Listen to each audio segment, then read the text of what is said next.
Buongiorno e ben ritrovati con il TG Flash di New Sicilia. Di seguito i titoli più importanti della mattina. Naufragato un barchino al largo di Lampedusa, il bilancio è di 20 dispersi, tra cui 5 donne e 3 bambini. I 7 migranti messi in salvo sono stati trasferiti in una struttura sicura.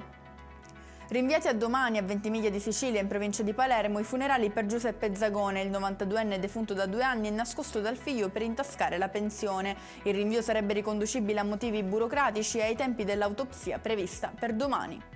Allevamento da incubo ad Aci Sant'Antonio nel Catanese, trovati dai carabinieri che hanno sospeso le attività e denunciato il titolare, liquami e carcasse di animali.